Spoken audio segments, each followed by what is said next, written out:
I am 15 years old and I like to do active stuff like basketball, baseball, ride my bike.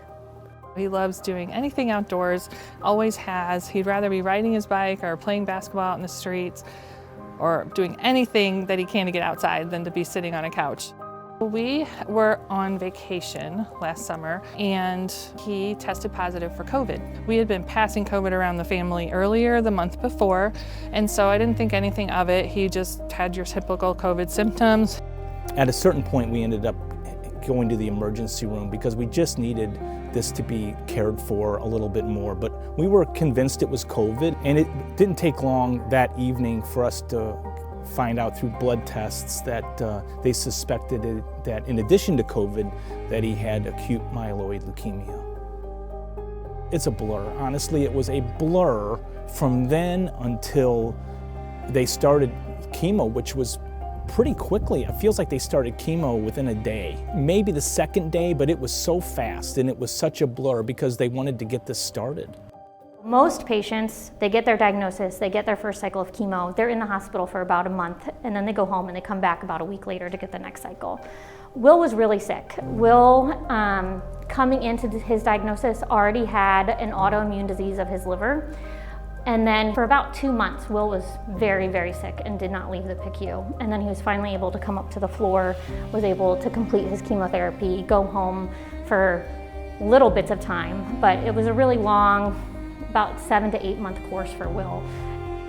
I don't remember much, but I remember being worried and wanting to go home. It was really hard, probably the hardest thing I ever had to do.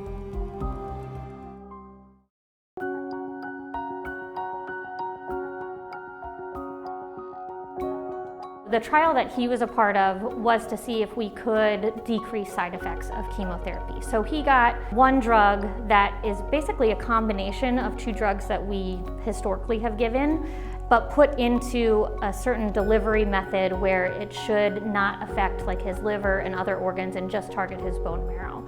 So Will was a part of that study. Luckily, Will, after 1 cycle of chemotherapy, showed no evidence of leukemia anymore. So then you still go on to get more chemotherapy to make sure that it doesn't come back, but Will was able to get 4 more cycles, so 5 total. One thing I love about Children's Hospital is there are miracles that happen there every day. We were given the option to enroll or put our name in the hat for a study that was being done at Children's. And getting those different medications and having her monitor his progress and his case for all these months has been, I think, really crucial to his recovery and to him doing so well on chemo in the long run. Pedal the Cause money has made it so that I can do these experiments and get the preliminary data I need to get, the NIH funding to go on and be independent. And so I don't have to say, what's the cheapest way to do this experiment or whatever. I can say, what's the best way to do this experiment to get the data that I need to get the right answer. And with the Pedal the Cause funding, I have the money to support doing the research the right way the first time. Pediatric cancer researchers get 4% of the NIH cancer funding. So we, on the pediatric side, really depend on foundations and philanthropic giving to be able to do this really important research and make an impact on kids with cancer. I hope that Will gets to be a kid again soon. I mean, he is getting stronger every day. I'm so proud of him. I want him to grow up. I want him to grow up, period. And have the choices that everyone else has in life, and that's what I want as a parent.